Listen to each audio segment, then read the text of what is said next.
지금 시각은 7시 28분입니다. 최근에 울산에서 초등학생이 개 물리는 사고가 있었고 우리 지역에서는 지자체 자기 개 물리는 사고를 당하기도 했습니다. 도민들의 우려도 커지고 있는데요. 반복되고 있는 개 물림 사고의 이유는 무엇이고 올바른 패티켓 문화는 무엇인지 생각해 보겠습니다. 이슈앤토크 오늘은 수의사이기도 한 강원 반려동물 문화센터의 유주용 센터장과 함께하겠습니다. 센터장님 어서 오십시오. 반갑습니다. 반갑습니다. 전국적으로 지금 개 물림 사고 보도가 이어지고 있습니다. 우리 강원 지역에서는 지금 얼마나 발생하고 있습니까? 네, 앞서 말씀해 주신 대로 바로 지난주에요. 지난주에 횡성에서 한 농가를 방문한 우리 김명기 군수님이 축사에서 개로부터 양 다리를 다 물리는 사고가 있었습니다. 말입니다. 네.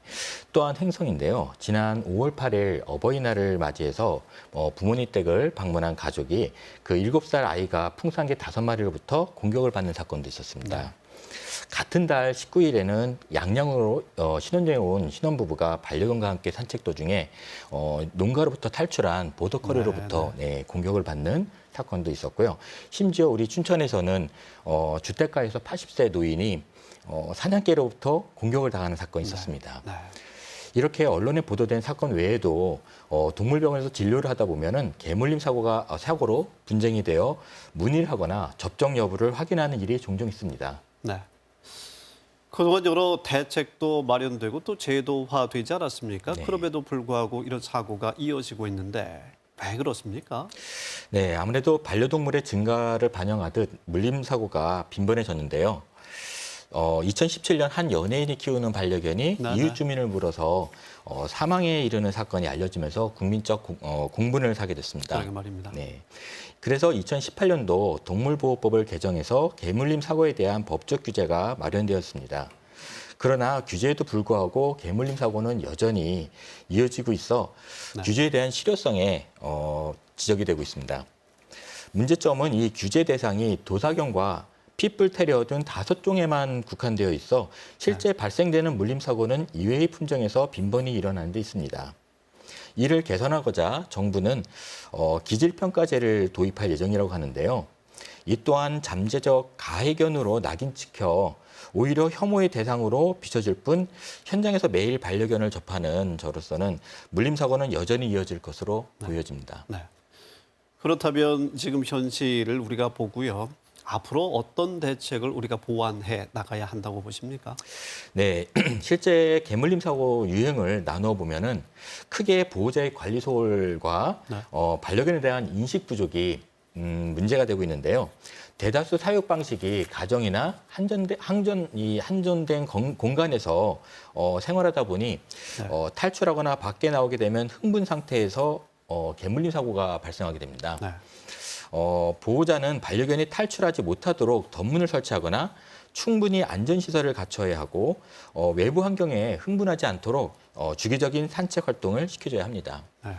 또한 맹견뿐만 아니라 어떠한 개도 물림 사고를 유발할 수 있다는 인식을 한다면 입마개는 필수이겠죠. 네.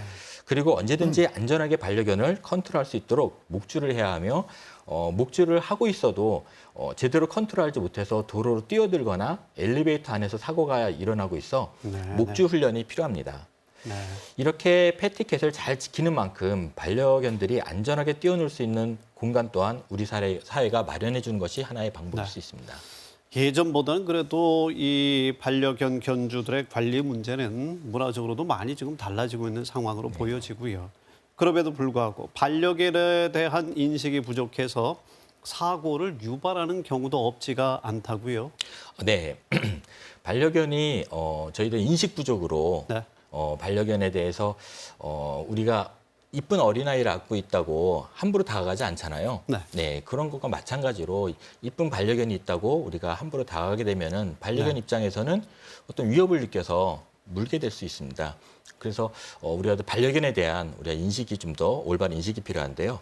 우리가 인사를 하거나 할 때 우리들은 명함을 주고 정보를 교류하지만 강아지들은 냄새를 통해서 하기 때문에 어떻게 보면 강아지 옆에서 조용히 냄새를 맡게 함으로써 먼저 다가오는 방식으로 하는 것이 더 안전할 수 있습니다.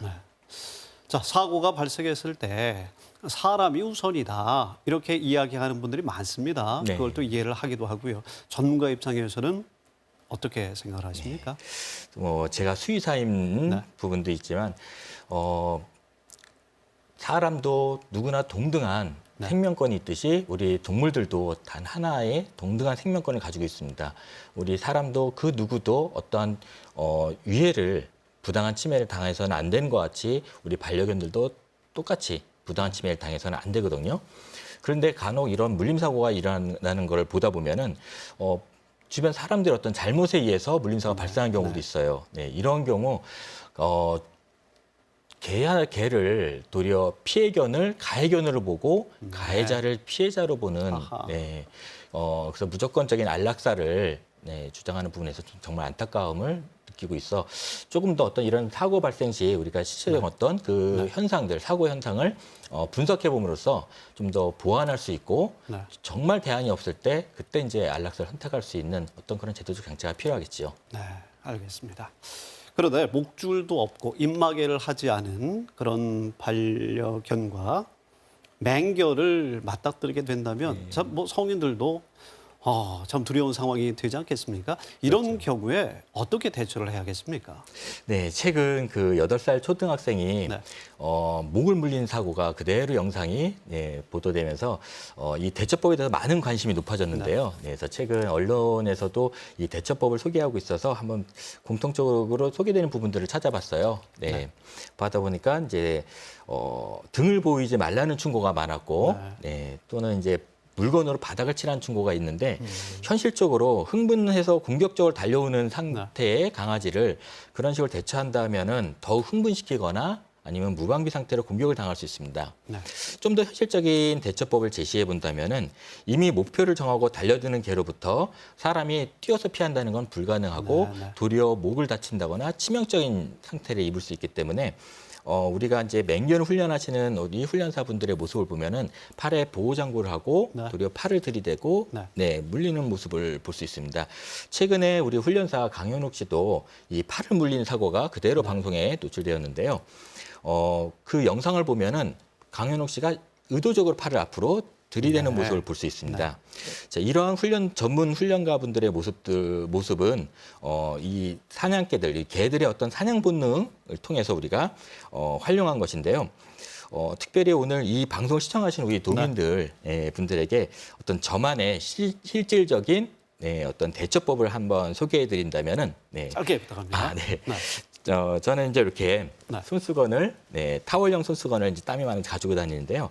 위험한 개가 있을 때 이 손수건을 손에 꼭 쥐고 그 장소를 회피하거나 만약에 달려든다라면은 턱을 하듯이 수건을 이제 갖다 대면서 수건을 물게 함으로써 어떻게 보면은 우리 신체를 보호할 수 있는 하나의 방법이 될 수 있습니다. 알겠습니다. 대용되는 어떤 물건을 던져주는 것이 낫겠군요. 알겠습니다. 유주용 센터장님, 오늘 말씀 잘 들었습니다. 또 뵙겠습니다. 네, 감사합니다.